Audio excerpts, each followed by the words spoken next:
Haleluya. Haleluya. Shalom saudara-saudari seimanku. Kiranya Opa kepingin banget untuk memberkati ya melalui urapan ilahi Roh Kudus yang sudah tinggal dan diam di dalam Opa ya. Jadi pemikiran kita selalu yang disebut pikiran yang positif. Ya, itu namanya positive thinking, pikiran yang benar.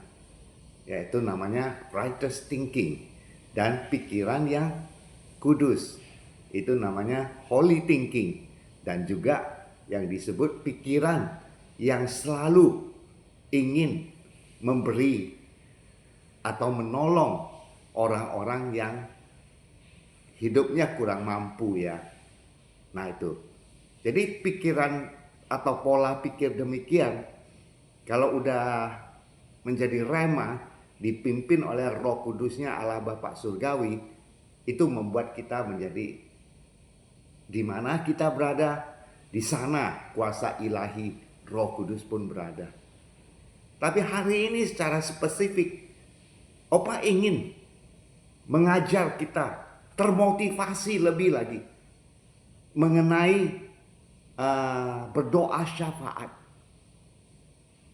Ya, terutama berdoa syafaat untuk saudara-saudari seiman kita, untuk bangsa Indonesia, untuk kemajuan bangsa Indonesia juga, dan juga untuk mereka yang hidupnya kurang mampu ya. Oke, saya mulai ya. Kenapa hal itu mempunyai suatu tanggung jawab yang besar bagi kita semua? Karena kita ini adalah anak-anak terang dari kerajaan terang. Jadi kita harus bekerja dan berkarya sedemikian rupa dipimpin oleh kuasa ilahi Roh Kudus dan menjadikan kita semangat berjuang, selalu dipimpin oleh firman Tuhan yang berkuasa dan berdaulat. Oke, saya mulai dulu ya. Itu kita harus menjadi rema sampai kesudahannya ya. Itu adalah 2 Korintus 3 ayat 3. Itu udah dipastikan bahwa dalam sanubari hati kita itu yang hidup adalah secara spiritual adalah Tuhan Yesus. Karena Tuhan Yesus itu adalah firman Allah yang hidup, yang berkuasa dan berdaulat.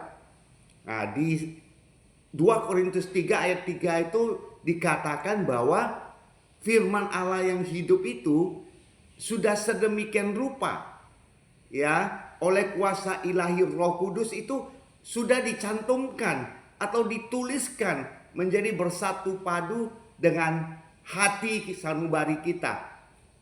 Jadi dengan demikian kalau hati kita sudah bersatu padu, kita ya menjadi sekali lagi anak-anak terang dari kerajaan yang maha terang. Ya, jadi pemikiran yang tadi, pola pikir benar, pola pikir kudus, pola pikir memberi dan menolong dan melakukan kasih karunia Kristus menjadi kita punya kewajiban. Ya, oke. Kita lihat ya bagaimana Rasul Paulus mengatakan hal itu kepada kita semua.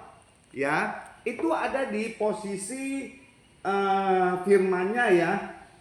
Itu ada di 1 Timotius 2 ayat 1 dan 2. Dikatakan demikian.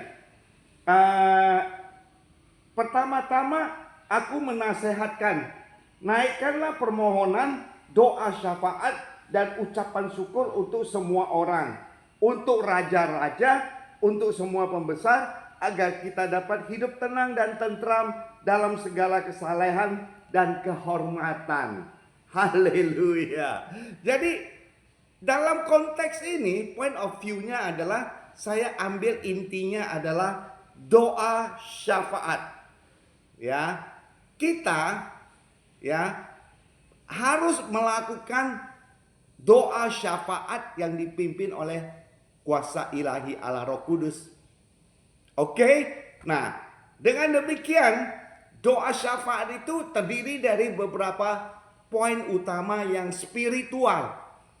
Satu, kita berdoa untuk bangsa Indonesia agar perekonomiannya maju pesat dan membuat rakyat Indonesia menjadi kehidupan damai sejahtera, ya, berkecukupan dan mempunyai kehidupan yang gilang gemilang, ya, sukses para pengusahanya, para pejabat pemerintahnya, itu semua sukses, ya. Tapi sukses yang gilang gemilang ini haruslah berada pada jalur yang benar, yang tepat, di mana khususnya anggaran pemerintahan ini itu disalurkan kepada mereka-mereka yang hidupnya tidak mampu, yaitu para fakir miskin. Itu ada anggaran pemerintah. Jadi anggaran pemerintah ini